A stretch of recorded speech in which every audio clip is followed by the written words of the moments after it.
Hello, everyone. It's lovely to see so many familiar faces there. Members, directors, contributors, readers, all of you. And there's more people continuing to join, but I think we'll kick off if that's okay, because we really want to hear from you in this hour that we have ahead of us. I've put some housekeeping in the chat there. And just want to welcome you most warmly to this first Croakey Live of the year. It's an opportunity for us to exchange ideas about our respective endeavours and priorities for 2026, having some collective impact. I'd like to begin by acknowledging all First Nations touched by this broadcast and all First Nations people joining us today.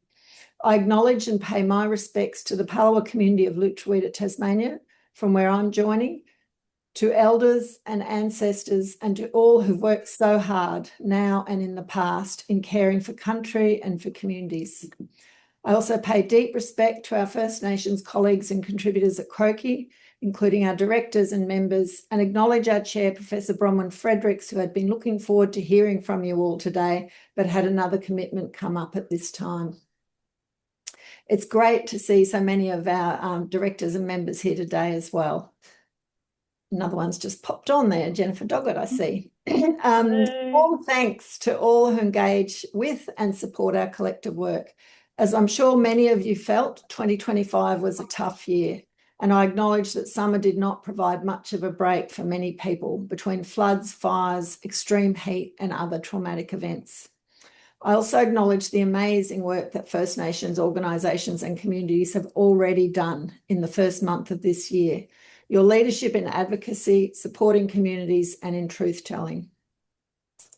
As you may have seen from our various communications about this meeting, we're particularly keen to hear your suggestions around solutions to misinformation and disinformation around a range of topics, from climate change to punitive law and order policies.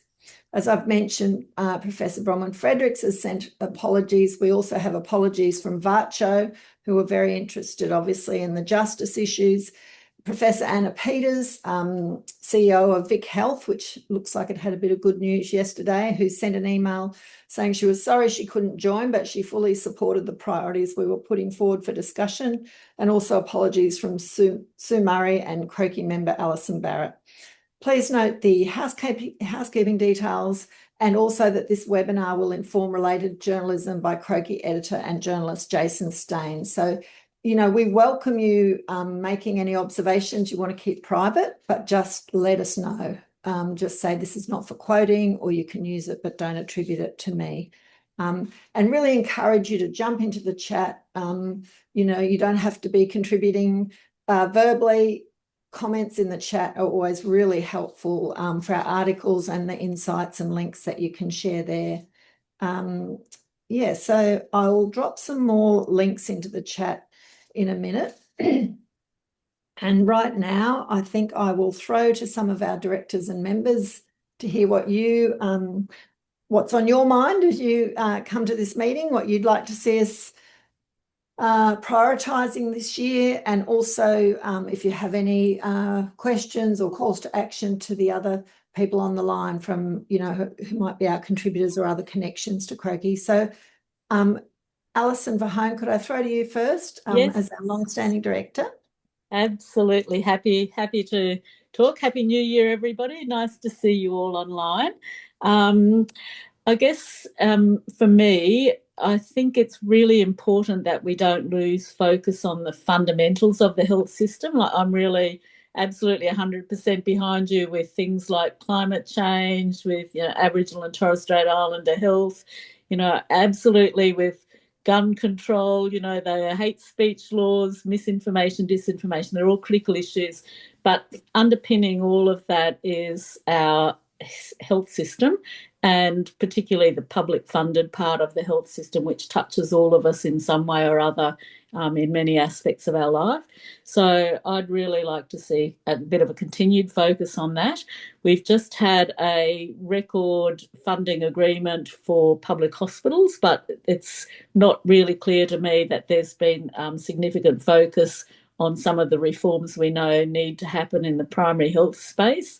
The government's obviously doing lots of work around urgent care, around bulk billing clinics, Medicare 1-800 or 1-800 Medicare or whatever it is, and Medicare mental health clinics. And those are really good reforms. But the big issue for me is specialist care. And particularly as we're reducing length of stay in hospitals, more and more people are actually seeking that sort of specialist tertiary level care outside of hospitals, but we're not actually addressing any public access and affordability issues in that space in any meaningful way. I don't know. I mean, over the summer holidays, I went and had my regular skincare check, and I'm fortunate I can afford the $300 that it cost me to have that. Most Australians, would struggle to be able to afford that on a regular basis, and I just think that's, really an oversight.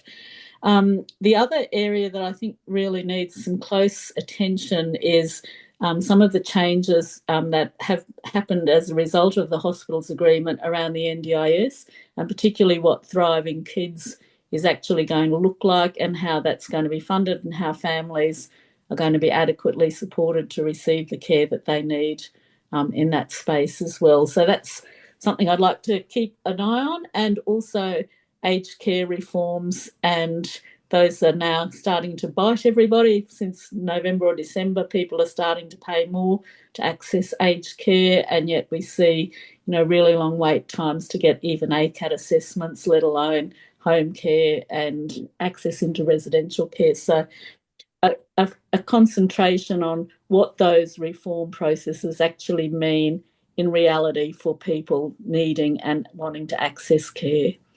So they're my priorities for this year, and happy to hear what others have to say. Thanks so much, Alison, for those very specific points. And Charles, when we get to Charles, can probably provide an update because he is trying hard to get a copy of the actual health reform agreement and had a very illuminating response from the department. I'm sure. But now, before we go further into our priorities, it's my really great pleasure to introduce those of you who haven't yet met Associate Professor Fiona Martin, who has kindly offered to come on the Croakey team this year, and she'll be doing the EIC role 1 week every month. We'll work it out as we go. So I'll throw to Fiona now to introduce herself and, drop any questions into the chat that you may have for her, etc. Lovely. Thanks, Melissa. It's really wonderful to come on board and to meet you all face to face. As you know, I don't come from a public health background, so I'm a bit of a fish out of water here, but I do have a deep interest as a consumer in health issues. I live with chronic illness, so I have a disability. And I have mental health issues in my family that we deal with on a regular basis. So I have a deep interest in how the health system deals with those issues on the broader scale in terms of public health. I was really happy to read Bronwyn Fredericks and colleagues' paper on public interest journalism, because I'm a journalism educator by background, and the impact of journalism on public health. I will be, in my editorial role, looking to promote and cover issues around media and public health, social media use impacts, dis and misinformation, algorithmic manipulation, and so on. I'm also very interested in mental health reforms from the preventative to the post-care, outpatient care area. And finally, because I come from regional Australia, I grew up on a farm out near Wagga Wagga in New South Wales, so southwest New South Wales. I'm very interested in environmental impacts on public health in all communities, particularly in Aboriginal communities. I worked out in Bourke for some time, and I've also worked in Kempsey. And so those are the issues that are closest to me. But given my background isn't in public health, I'm going to be led by you. I want to know how I can best support you as an editor on those weeks that I'm working, and if I can help you with research in any way. That would be, I think one way that I could possibly be helpful. So I'm really interested to hear what you all, as experts in this field, have to say. And that's it from me. Thanks. Thank you so much, Fiona. And now we will throw Rebecca. I'm looking in your direction. I hope that's okay. One of our other directors on the call, Professor Rebecca Ivers. What's on your mind this year? What's your calls to action? Look, I think geopolitics is very much on my mind, and I think I really do think that the whole the sort of, I don't know if it's the shrinking the division in the community. And I think very much the sort of politics, the sort of all the links between geopolitics and politics in Australia and inequity. I think actually really focusing on that and just thinking about how do we respond. I think it's a real challenge. I think actually trying to keep focused on that. I think One Nation and changes in the demographic in the coalition, and then what the impact on health inequities is going to be. I think interesting questions there. Climate change and health, again, always prevalent. I think the disasters that we're seeing, again, we've just seen more and more examples of that. And of course, I put my injury researcher hat on, and it's just.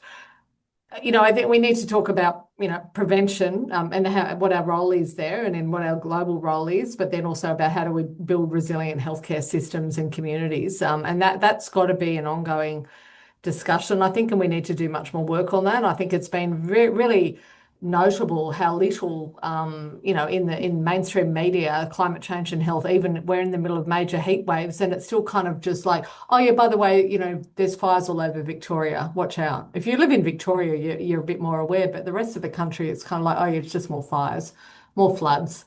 It should be much more, actually thinking about how do we mitigate that. And then of course the other, I think some of the other priorities, these are very specific, again, because they're very much linked to my own personal research interest, which is around, urban health and also particularly bikes, fat bikes, and regulation around that and how we manage that. Because again, we're sort of going into a bit of jingoistic, get rid of the fat bikes, they're dangerous. Whereas in fact, the discussion should be around how do we incorporate this form of transport into our transport system in a way that's safe and sustainable. And yeah. So there's some of my big things. Thanks, Rebecca. That's really great. And having spent the weekend in Wollongong trying to avoid those bikes, I will follow up with you on that separately. Just before we go further to Croakey members, given that you raised climate change, Michelle Oz, I just saw come on the call. Michelle, could we flip to you at this point? Is that convenient for you? It is. It's obviously peak after school time, so apologies for the audience around me. Thank you. Thanks, Rebecca. I'm sorry, I was a bit late as well, so I didn't hear, but great to have Fiona on board and having already interacted. So yeah, really delighted to be here. And just, a general statement really about the importance of the public interest work that Croakey does. And they're just prolific. And I certainly learn a lot across the breadth of subject matter that you cover. And so I think there's some critical issues. Obviously, as the CEO of the Climate and Health Alliance, focused on this existential crisis, health emergency that we are facing. But of course, there is so many interconnected issues. And, if we look at, if we don't have health equity, and I do have a personal perspective that I bring from Indigenous perspective, and I think if we don't have the foundations of health equity, then we don't have that, and the support of democracy and transparency and all of those things, and it's very hard to navigate and to get traction on climate change. Example I'd give is the Northern Territory government and governments. I just caught up with Fiona Stanley last week, and we were talking obviously about incarceration. And so if we don't have governments that care about 10-year-olds, then how can we get those to care about the impacts of climate change on populations? So while we will continue, and I think there is more need more than ever coming out of this summer season where, I was just reminded by a colleague in Queensland, there are probably more floods to come, that the preparedness for the impacts and shocks and stresses we're going to see is not only about building resilience and the things we would advocate for, but ensuring that we have these really robust conversations around what health equity means and ensuring that there's, investment in a broader economy, a wellbeing economy that values people, their interactions in that great diversity. So I know that's a really broad statement, but it just feels, having entered this year with all of the tumultuous activity across the world and locally, that we need to show the interconnected of these issues more than ever. And we will obviously choose our timing. At the moment, you're right, we haven't got enough coverage about the climate crisis, that what's fueling these events, and even funding, I've noticed in conversations with philanthropists, have all, rightly in some way pivoted towards responding to the crisis, the disaster management. But that's going to happen every year now. So what do we do now and talk about now that's going to set us up for the next 5 years, and thinking in those longer timeframes, I think is going to be really critical. I'll just pause now, having said a few things on my mind, but would really value thoughts from others. Thanks so much, Michelle. It's, as you say, it's so important to keep drawing the connections between issues. Health just naturally falls into its silos. Just to pick up on some of the things that you mentioned, I see we have Elise from the Medical Association for Prevention of War and Lyme. Elise, would you like to comment now? I saw you put some comments in the chat there. Yeah, I did. Hi, everyone. Thanks for having me. Just reiterating what I put in the chat in 2026. I mean, it's been an incredibly rocky start to the year in terms of the big picture, but we're planning this year to mark and celebrate the adoption of the WHO Ottawa Charter for Health Promotion, which really was a groundbreaking piece of work, especially at that time in its context of the Cold War, which recognised peace as really a primary determinant of health. And I think we're kind of seeing that play out in real time in all places around the world. Unless we have peace and security with justice, everything else becomes more difficult. So that is something that we'll be doing this year. We'd love to, I guess, invite health practitioners and organisations to name and recognise what they do as peace work. When people are getting secure housing, that's peace work. When people are getting more control over their own health, that's work for peace. We'll say more a little about that down the track, but that's kind of the vibe that we're going for this year, is to, I guess, invite people to recognise and celebrate health work as peace work. Thanks so much, Elise, and thanks to you and Sue for your just incredible contributions that you make. Not only at Croakey, you work really hard in a very difficult space, and we appreciate it. It's lovely here that we see Jennifer Doggett, who we haven't seen for a little while. It's always great to hear from Jennifer. Jennifer, what's going across your mind as we're raising these issues? Oh, look, I think everything everyone has said is, yes, so important, and really helpful, and definitely resonated with me.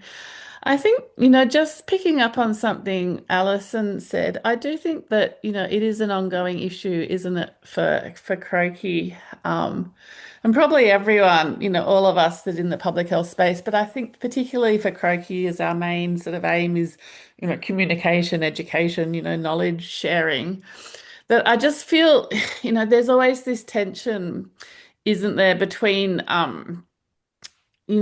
discussing, raising awareness of the broad sort of structural public health, social determinants of health, and how we sort of engage with the reality, which is a very sort of narrow technical agenda processes where decisions are actually made, and we sort of need to do both, don't we? But there often is a tension. We if we go sort of too wide, it can be hard to engage with some of those processes. It can be hard to hit some of the, the groups that we're trying to hit and target just because they're not operating, at that level. But obviously we can't go too narrow or too sort of granular either. So yeah, I just think sometimes, I'm just always struck by the work we do is so important and so relevant to so much of what's happening in the health system. And yet, we do seem to miss sometimes, well, I don't think we get the level of engagement and interest from some of those, groups and decision makers that we should get. And I think maybe part of it is just because they're operating in this very siloed, narrowly short-term focused way, which we all know is not, optimum, and what we're trying to do is sort of change that agenda.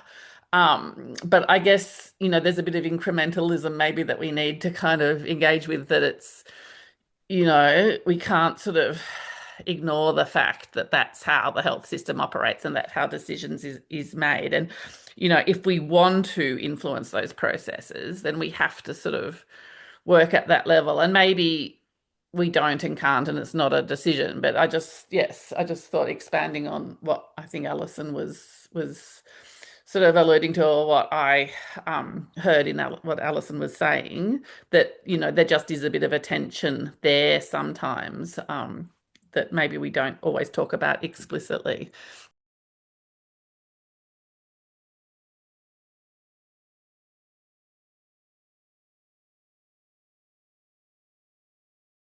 Totally. And I think, the points are even more relevant in the wake of the demise of the AHHA, which, as far as I can, I feel was a tremendous loss. It was really a tragedy for Australian public health care, the Australian community last year, and didn't even really register in mainstream headlines in any sort of sensible way. And yeah, whether that does mean there's more need to step up in that space.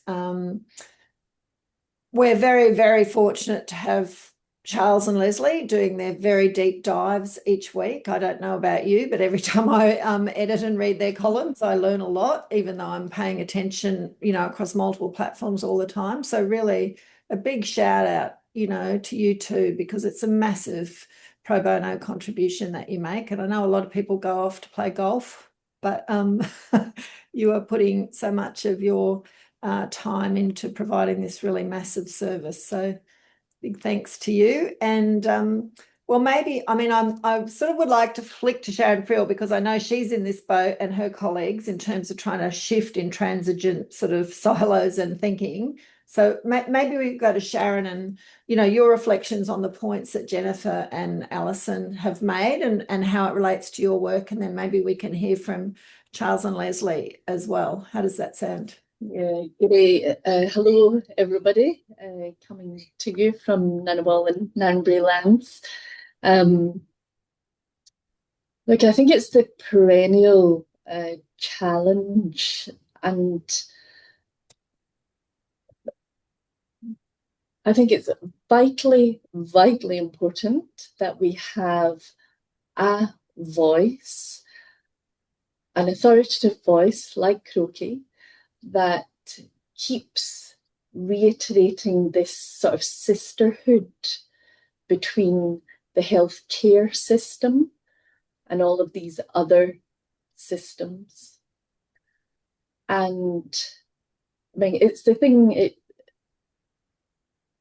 there is still no organisation in Australia that takes the social, the commercial determinants of health and health inequities as their primary concern, I would argue. I would say, so our Public Health Association encapsulates some of that, but we do not have somebody who is not in the health system, but is in the ear of the energy minister, the treasurer, the housing minister, all of those others, purely from a health perspective or a health equity perspective. So I think the role that Croakey plays in that is essential. Even if, because I agree entirely, Jennifer, and you're like, but it's not actually the ears of the folks in the health system that need to hear it. They've got to be the champions for it. They've got to, but it's got to be into those other ears and spaces. And there isn't an outlet like Croakey doing that. So it's vital that Croakey continues to do that, but shows that, I call it the sisterhood, with what happens in the healthcare system and what happens in these other systems. They're not mutually exclusive, they're completely interconnected. I would also say, until we stop talking about inequities as if it's just about social disadvantage, we're never going to solve the underlying problem that's driving health inequities and climate change and all of the other issues that colleagues have been talking about. And again, it's one of the things I think that Croakey does beautifully in really highlighting these issues of wealth concentration, of economic inequities, of racism, of sexism, all of these inequities. But I would love to see us really saying, we're just going to continue to, and I don't mean any disrespect with this, but we're going to continue to tinker around the edges of trying to help people who are being badly affected by the system that continually privileges those who already have. And until we take that on, we're not going to address health inequities. And the way, I mean, to me, the way that we do all of that is that constant, I mean, I love the deep dives that you're doing, Leslie. Like, imagine, you know, and this is because we've got an endless pot of money, of course, for Croakey. But, you know, really getting into, and so therefore, what's the solution to this? Imagine having a regular interview with the treasurer on Croakey, or a regular interview with Chris Bowen, the energy minister, especially coming up to COP. I mean, he'll want to be seen to be the good guy and everything, so there's an opportunity there. So I just think Croakey is fabulous, and really we've got to keep that. Oh, and my final remark will be in terms of the disinformation and the misinformation. Some work that we're doing at the moment, looking at the structures of obstruction to planetary health inequities, building off of the really lovely work that's gone looking at the structures of obstruction to climate action. There's been a big global assessment. And, you know, as everybody on this call knows, there are interests who are working very, very hard, not just about social media, but they're working really hard in those conversations with these various ministers, just planting the seed of doubt about doing anything about wealth concentration, doing anything on housing, doing anything on this. And so for us calling out, imagine if we had a monitoring mechanism, not just about what's on social media, but what's coming out in different spaces that is really preventing the sorts of action. You know, the lobbyists that are all around Parliament House saying, this isn't the role of health people to be in here meeting with the energy minister because they're saying that, or it's not the role of health people to be in meeting the treasurer because they're saying that. And so that just creates your division, but it's very active. So yeah, all of that, please. That's what I'd love to see. Thanks, Sharon. There's a lot to think about there. We would really love, all of your help in helping to amplify our work and have it impact. I think Fiona might have been a bit shocked now that she's seen behind the scenes of Croakey, what rats on a wheel we are in a sense. It's very busy each week trying to put out a bulletin and cover as much as we do, and we don't really have the resources to amplify and have impact. So, we would love to have some formal arrangements. I mean, universities, researchers have comms people that could help us a lot. Embed public interest journalism in your research grants. We would really love to have some very structured conversations with people and organisations who do support our work, to try and have more impact. We do send our bulletin to just about every MP in Australia, except probably 10% who opted out. But, there's obviously much more that can be done. And yeah, I'd love to have, Jim Chalmers, all the health and all policies people. Fiona, go for it. What are you saying there? Oh, no, just going back to the point about grants that you made. I'm happy to help with people writing grants too. Just wanted to put my hand up because that's been part of my academic practice. So if I can be of assistance in any way, let me know. I think you've just made Larissa's day. That's good. Thank you. So Charles, shall we go to you and hear, some of your experiences with the ZAP, and as someone who's worked with inside, not just the bureaucracy, but royal commissions, any thoughts you have about how to have impact and what we should be focusing on? Well, thank you very much, Melissa. I'm coming today from Ngunnawal country in Canberra rather than the south coast, Ewan, where I usually am. I wish I knew the answer to that question, I guess. I had a conversation recently with a dental public health lobby group, and they were essentially saying the gist of the conversation was it seems like people don't care about dental health. And I said, exactly, they don't. Governments don't care. And I think we're in an environment where we've got a federal government with a massive majority, and it's like the dog that chased the car. They've caught the car and they don't know what to do with the damn thing now. And it seems to me that we're going to have another 2.5 years of the government not doing anything controversial because they want to keep the majority. I mean, the point about a majority is to do something with it. So I wish I knew what the answer to getting more cut through with government was. The more I deal with the Department of Health, the more it seems like this sort of implacable monolith, which is intended to absorb all information and emit nothing useful.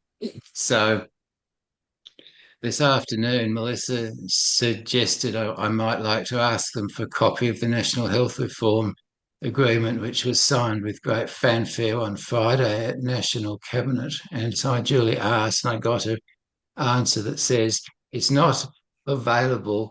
When it is available, it will be made available, which was one of the most useless answers you can think of. I mean, more broadly, I think my concerns about the year ahead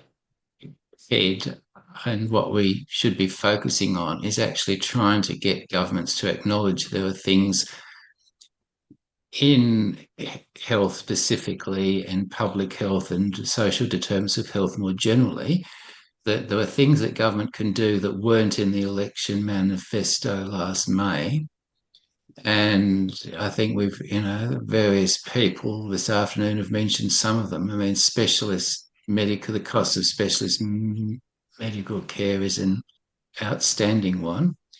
Where I spend most of my time down on the Ewan country, you basically pay as much out of pocket as you get back from Medicare, and that's standard, and how people on low fixed incomes manage that, I do not know. I guess more broadly, I'm concerned about the sort of misinformation and disinformation virus spreading from the United States to Australia via One Nation and Matt Canavan and Barnaby Joyce and Pauline Hanson and so on. And again, I'm concerned about it. I've no idea what the answer is once the United States government and the Centre for Disease Control starts lying outright about what the evidence says about different things. It's really hard for a little public health advocacy and information group like Croakey to resist that kind of impetus. And finally, I guess I'm increasingly concerned about climate change and about the health effects of climate change, and how, again, we've got a government which is quite happy to keep on approving new fossil fuel extraction without seemingly any regard to the fact that fossil fuel extraction is what is driving climate change, is what is driving floods and bushfires and record temperatures.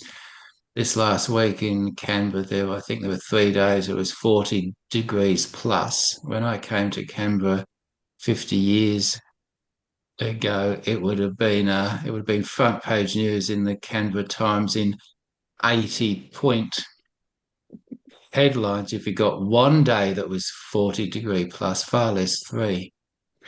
So I don't think I've been very helpful, but that's what I'm concerned about. Thank you.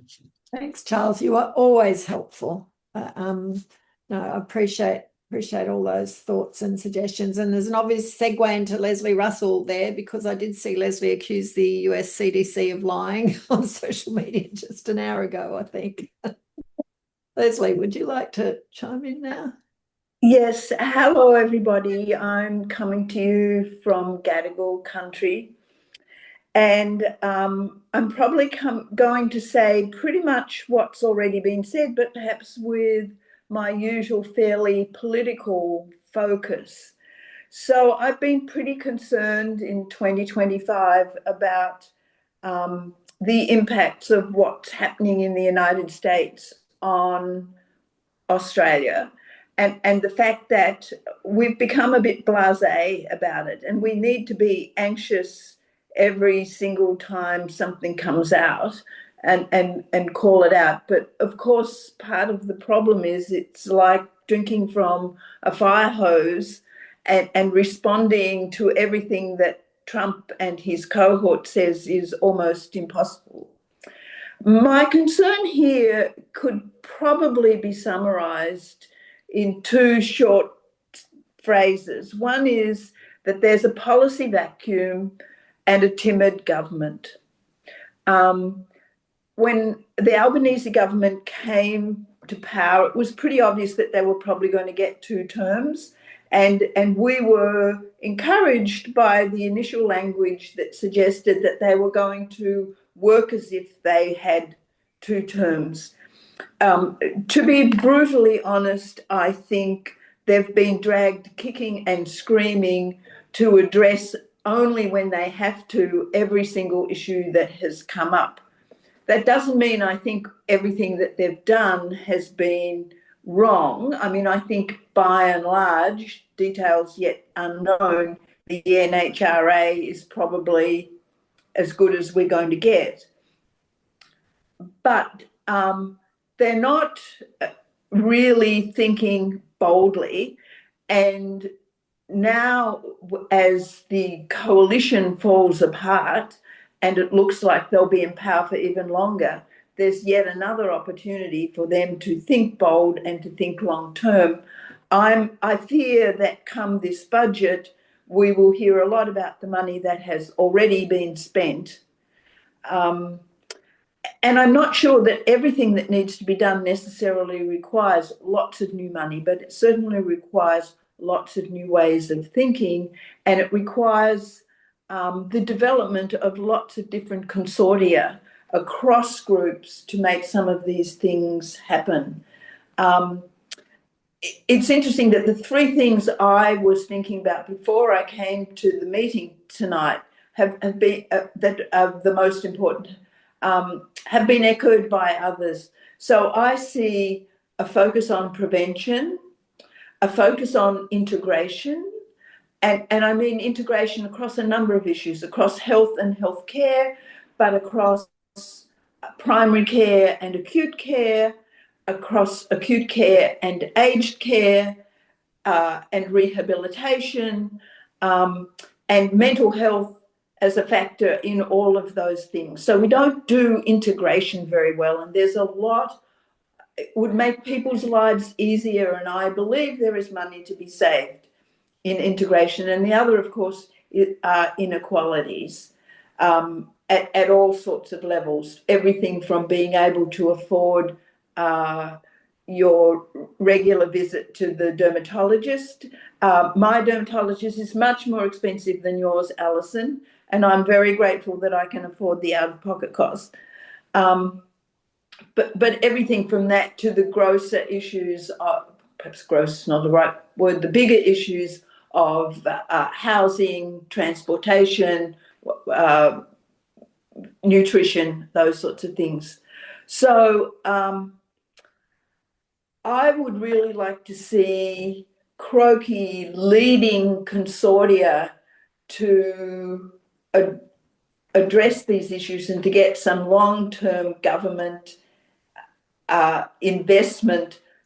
And in saying investment, I don't just mean money. I mean getting their brains thinking about some of these sorts of things. And better responses to the BS, for lack of a better term, that comes out of the United States. Thank you. Thanks so much, Leslie, and thanks for meticulously tracking what the Trump administration is doing to health, both in the States and globally. As you say, it is hard to follow for very many reasons, but we really can't afford. We have to both not look away, but also not let us lose focus of other things as well. So I really appreciate all the work that you do on that. I just saw that George Crisp joined us. George, are you there now? Very active. I am here. Good. Sorry. Good. No, that's okay. Join, so I missed a lot of the discussion. That's okay. I see that you've been walking the overland track in Tasmania. So presumably you finished it. I survived it. Yes. Good. Well, I'll look forward to the debrief. So we're talking really, I guess, about priorities for Croakey for the year ahead. It's a very crowded agenda. Is there anything that you'd like to highlight? I'm not sure how much of the conversation you've heard so far, and I'm not even sure where you are at the moment, if you'd like to tell us. I'm back in Perth, having spent a few wonderful days escaping into the wilderness, which is a relief to be away from the news cycle and everything that I'm sure I've picked up the vibe of how to deal with it. I'm at a bit of a loss myself. I mean, obviously I've been plugging away, trying to do various things over the years, but I think it's really difficult to know where to go. In terms of governments that don't seem to be, governments that initially seem to be, listening or in favour, who seem to just turn in the opposite direction and follow the lobbyists and the industry money. I mean, we've been through. You may not be aware of our place in Western Australia, where we were really hopeful when the new Labour government got in, and Roger Cook, who seemed to be very, very educated in terms of public health and was all ears when we spoke to him. But after a couple of years in power, I mean, he's essentially a lobbyist for the gas industry. And, I mean, we can keep fighting all small battles everywhere, but I don't know how we change the direction of what appears to be a war against the environment and against, preventive health and everything else that I think is important. I'm probably the wrong person to ask here because I'm not very hopeful at the moment. Thanks, George. Well, I'm glad you had that time on that beautiful country, because personally, I find that's really one of the only things that helps, stay sane in the face of the world, is getting out, into beautiful nature and having some restoration. I think. One thing I might just add is, I think that one of the things that we kind of have, grouped around is this idea of building a movement, of trying to connect with other groups locally on aligned issues. I think that's the only place that I find some sort of hope, is that there are other groups and all trying to do things locally and sort of across the state, and that maybe, if you can get enough little groups of people that are similarly worried and aligned, that you may affect some change. Thanks, George. And I should have mentioned previously our new initiative at Croakey, Primary Healthcare Community Matters, which is really trying to facilitate telling of some of those local stories, because going back to, was it Rebecca talking about the importance of, resilience at local levels? That is just so vital. Elise, I see you've got your hand up. Would you like to comment? Thanks, Melissa. I just wanted to respond to some of the comments about sort of feeling overwhelmed and maybe that feeling of needing to find some hope or knowing what to do next. And I just wanted to share that over the past couple of years, our student membership has doubled in size, and we see a real hunger amongst the next generation to learn and do advocacy. And I think that's a really great source of hope, and also perhaps a great place to turn our energy and attention to. We note that advocacy, it's a core competency in a lot of kind of health professions, but is generally undertaught, and young people do not get enough practice to feel confident as advocates. And I guess a lot of people on this call are very sort of accomplished and experienced and have a lot to give to this, what we're seeing, next generation of young people who are really keen and hungry. I guess that is the flip side of when things go dark.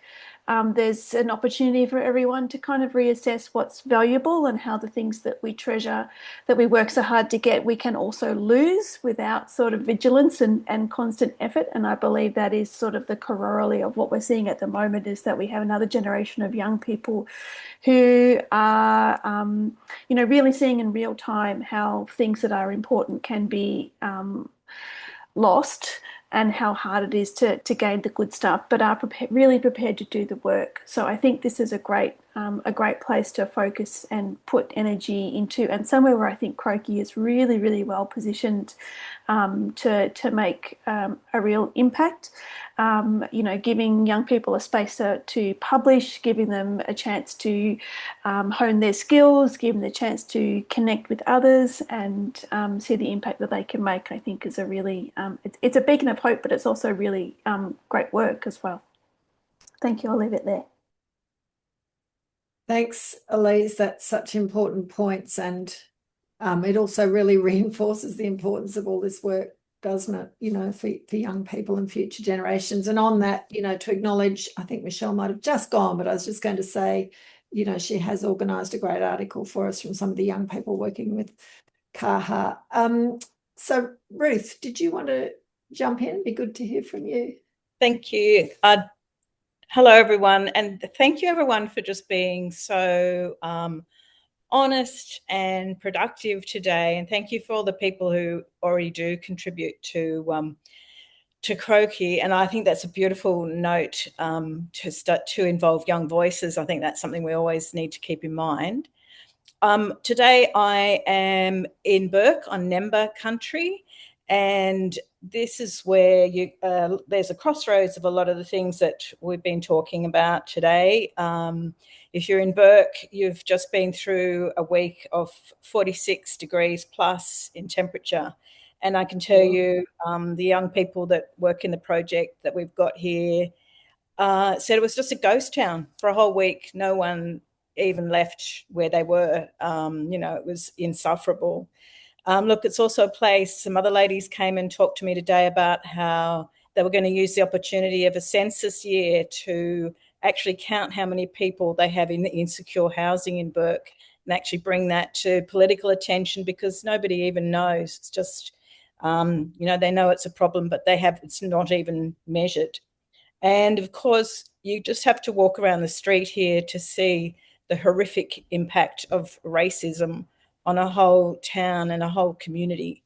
And, lack of access to healthcare. I could go on and on about how all of these things just intersect in people's lives. And I guess that's just the point that I wanted to make. And I know Croakey's already got plans to do this, but I think stories are so important, because it is where all of these silos connect, is in people's lives and experiences.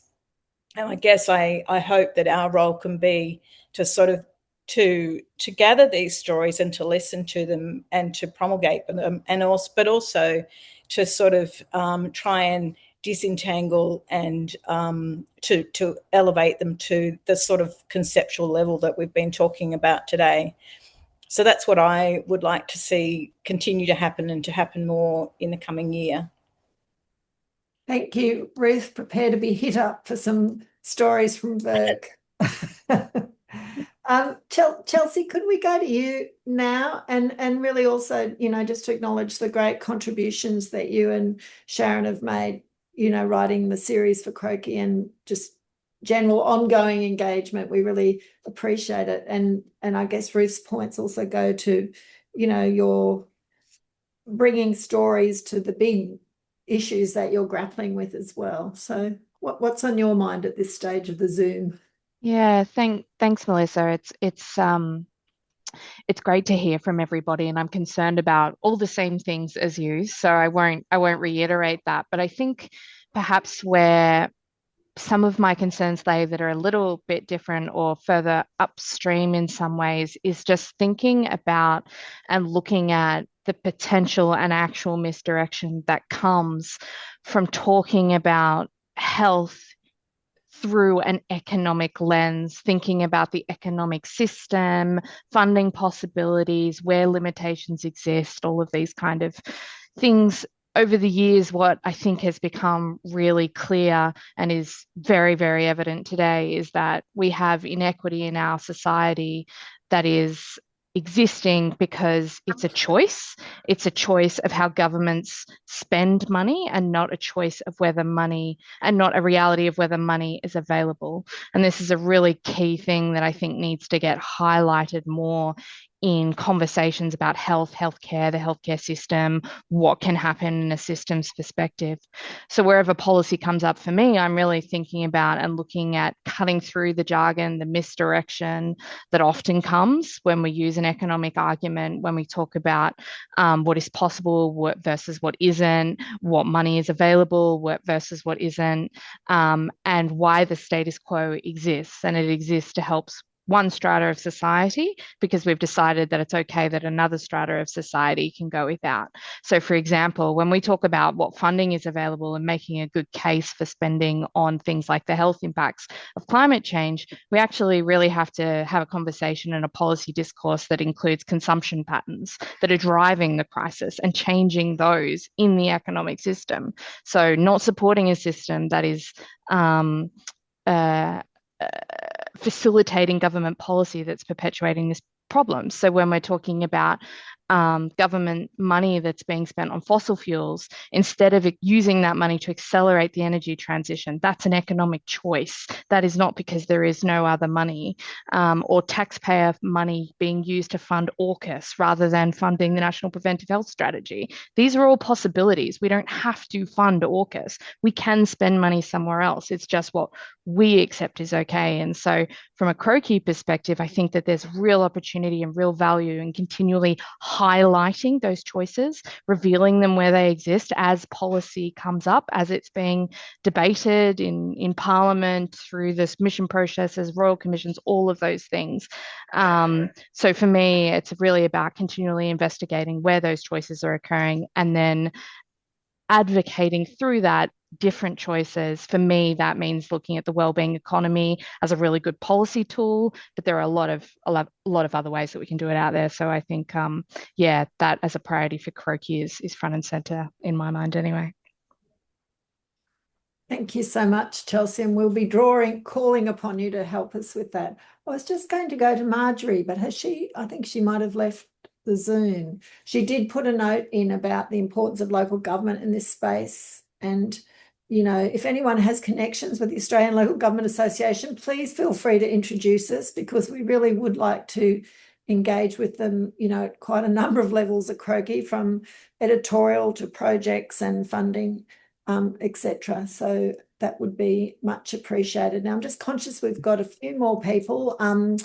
Richard, who I'll introduce to you, and Larissa. It'd be interesting to hear what's been going through your mind listening to everyone from business point of view. And then at the end, I know we're close to 6, but Jason might give us a quick summary or at least some headline that he might be thinking of for you. Sorry. So just first, I'll just throw to Richard Pullen, who you all may have seen Richard's name pop up on the homepage. He's editing and publishing articles for us. He's donating a day from his retirement every fortnight, which we're terrifically grateful for. Richard is a very experienced journalist and editor, and also has some personal connections to the health sector. So Richard, over to you. What's on your mind at this point of the Zoom? And, given your long background working in media as well, any reflections on the media landscape and the issues that we've been discussing now? Just to put you on the spot at 1 minute to 6. It was really interesting to hear the range of issues that people raised. I've been struck by how many different sort of areas there are in health when I've been looking at Croakey, from the sort of actual clinical health matters right through to things like the impact of climate change. I'm very interested, like many of the others, in climate change, and I think that's something that needs to be written more about. I'm like the One Health that Croakey is doing, and I think there's opportunities to do more with that. On the area of misinformation, it's very hard to know what to do, and I think really it's just a matter of plugging away, making sure that what we're doing is providing accurate information and making sure that it gets out there at least, and holds people to account. That's one area of interesting articles where, when you have people who are putting forward plans that don't make sense or aren't the best use of money or aren't in the interests of the majority or people who are being left out, that you can highlight that and hold that to account. Thank you. Thank you, Richard. Accountability is... Leslie, are you putting your hand up? Yes, because it's actually very hard for many people, well, particularly in the United States, but even in Australia, to be very critical of certain issues. Because, for example, the work that I've done on the Medical Research Future Fund, until very recently, I found it very hard to... Everybody agreed with me, but nobody from the research community would put their head up over the fence. And of course, in the United States, people are literally being blackmailed and fired for doing exactly that. So it's easier for people like me, who are now old enough to be outside of the system, to a large extent anyway, and not quite so fearful. But we should recognise that for many people there will be a certain level of bravery that's required here. Absolutely, Leslie. I'm just conscious of time and recognise that many of you may want to go. Could I ask, we're just going to go to Larissa and then Jason, but could I ask everyone else, we won't have time to go around and do a wrap up, would you like to just put any final comments into the chat? It might be your key takeaway, the particular point you'd like Jason to put in his story. It could be quotable quotes from you, etc. So please just put your final reflections into the chat, and we'll just go to Larissa now, because Larissa's role is very important at Croakey. I mean, none of us really it's very tough to sustain Croakey. It's a very tough operating environment, and Larissa works very hard to try and keep us sustainable financially. And what's been going through your mind listening to everyone's suggestions? Well, first of all, I really liked a couple of ideas that came through, particularly I think Sharon was talking about, and Leslie and Jennifer, that the intersectionality and systems thinking, I think that's a really strong focus that we could have for the year. Just to bring it out of, we're only about public health in this little bubble. I think, to communicate that health is impacted and influences all of these other aspects of our lives, all these other policies, just that health and all policies is so important. But to the public, we direct a lot to policymakers, and I think it's something that we need to make more, improve awareness across the general public in all these spheres, that all this decision making impacts public health in some way or another. I think that's a really, something that we need to maybe put some emphasis on this year. But jumping to sustainability, it is, something really, really important to us all. For Croakey, I know that we do a lot of work with our writers and editors. Everyone contributes so much and works so hard, but we really need to have a clear focus on sustainability for the year. We're doing it tough.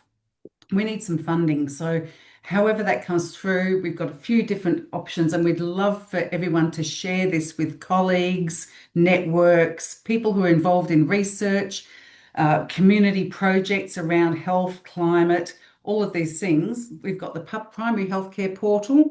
There are sponsored content packages that organisations can acquire and take up, which provide them with an opportunity to publish content through Croakey, through that primary healthcare portal. We really want to get some community stories out there. So that's a really good way of, helping to fund our journalism and also get some really great community stories out there.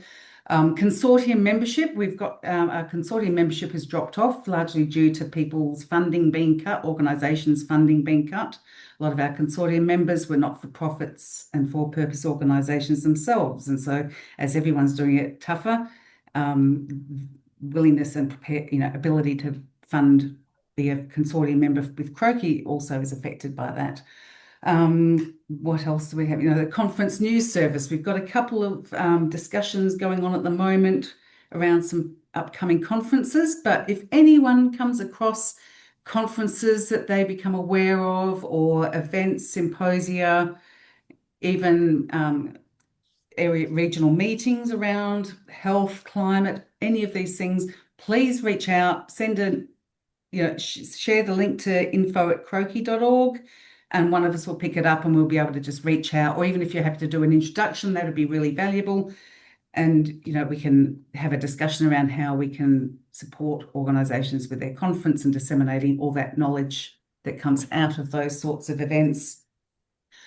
Special projects as well. Last year we did a fantastic project with Stretton Health Equity, produced a document that was given back to community, I guess the community contributors around Aboriginal health and decolonising healthcare. Projects like that where we, Croakey can support in producing a document, that's some work we'd be really interested in picking up from different research bodies, organisations that want to outsource that or collaborate on projects. And that also leads into grant funding. The grants that Croakey's eligible for, because we don't have a team of employed staff and we don't have an office and a premises, it becomes really challenging.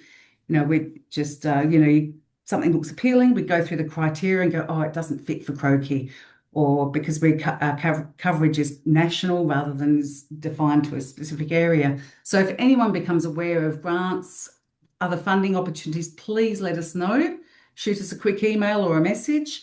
But also, we're very, very open to collaboration for grant funding. So if there's a project or a new innovative program that's being launched or happening in the near future, perhaps as an opportunity to get some grant funding, we could embed journalism into the project and put a pitch forward. So all of these ideas, through the networks, if you come across new projects and innovative community solutions to issues that are out there, please let us know.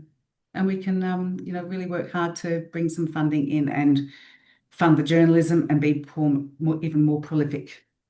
Fund more journalists, more work, and it really gets Croakey out there. Yeah. So, yep, that's a priority for the year. That's me. Thanks so Thank you, much, everyone, for Larissa. joining us today. Thank you, Larissa, and thanks, Michelle, for dropping in some suggestions too. You've been a terrific supporter over a long time. We appreciate it. Now to Jason, who's been thinking about how to wrap all this into a 1,000-word story for Croakey Bulletin this week.